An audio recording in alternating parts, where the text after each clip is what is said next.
Assalamualaikum warahmatullahi wabarakatuh. Nama saya Latifah Sugianto dari Prodi Teknik Mekanikal Bandara Angkatan ke-11 Alfa. Di sini saya akan menjelaskan salah satu dari peralatan kompetensi mekanikal bandara, yaitu conveyor.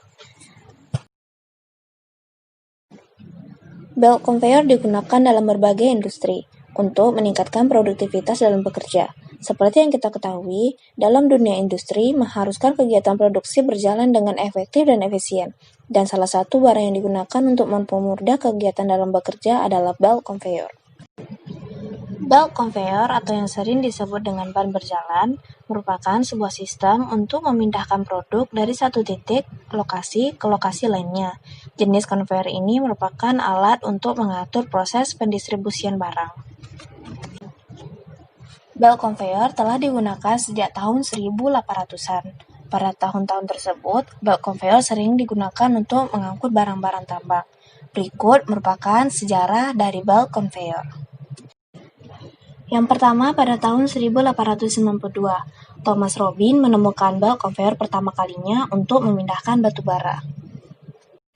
Yang kedua, pada tahun 1901, Sandvik merupakan perusahaan pertama yang membuat belt conveyor dengan kerangka besi atau steel conveyor belt. Yang ketiga, pada tahun 1905, Richard Sutcliffe untuk pertama kalinya menggunakan belt conveyor untuk pertambangan bawah tanah. Yang keempat, untuk tahun 1913, Henry Ford mengembangkan jalur perakitan pabrik pertama yang menggunakan belt conveyor. Pada tahun 1970, Intralox yang merupakan perusahaan pertama yang mematenkan belt conveyor dengan tipe plastik.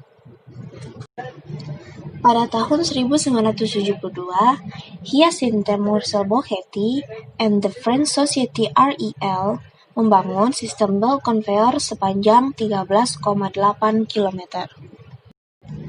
Pada tahun 2015, sistem belt conveyor terpanjang di Sahara Barat sepanjang 96,56 km yang tercatat menjadi rekor pemasangan belt conveyor terpanjang.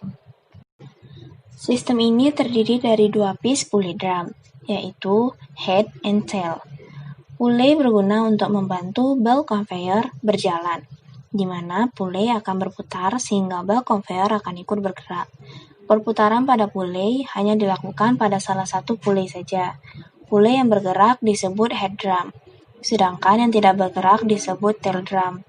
Belt conveyor akan bergerak ketika motor penggerak yang berada pada pulley penggerak berjalan dengan kecepatan dan arah yang sama. Tail pulley berfungsi sebagai tempat berputarnya belt conveyor menuju return roll.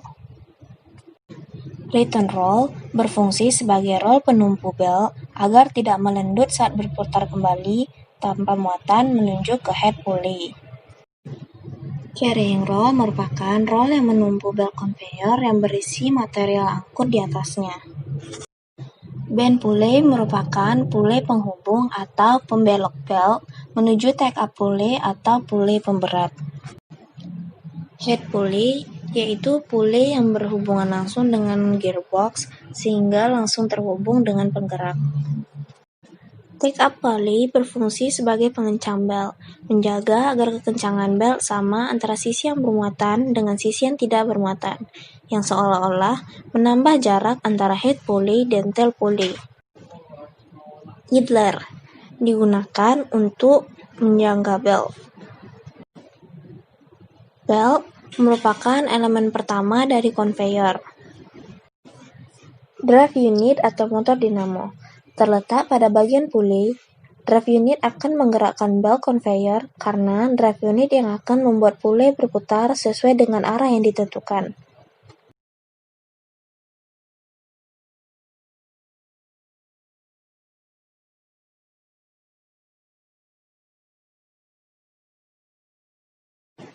Banyak keuntungan yang didapat dari menggunakan belt conveyor. Di antaranya, 1. Dapat meningkatkan produktivitas produksi. 2. Mengurangi kemungkinan pekerja mengalami cedera karena harus membawa barang-barang yang berat. 3. Dapat memindahkan berbagai bentuk maupun berat dengan biaya yang murah. 4. Mencegah barang tercecer dengan cara memasang dinding penghalang pada sisi kiri dan kanannya. 5. Minim terjadinya kerusakan barang. 6. Mudahnya pemindahan produk dari satu rute ke rute lainnya. Dan yang terakhir, kegiatan perawatan yang tidak ribet karena belt conveyor memiliki daya tahan yang lama. Sekian materi yang dapat saya sampaikan, semoga bermanfaat. Assalamualaikum warahmatullahi wabarakatuh.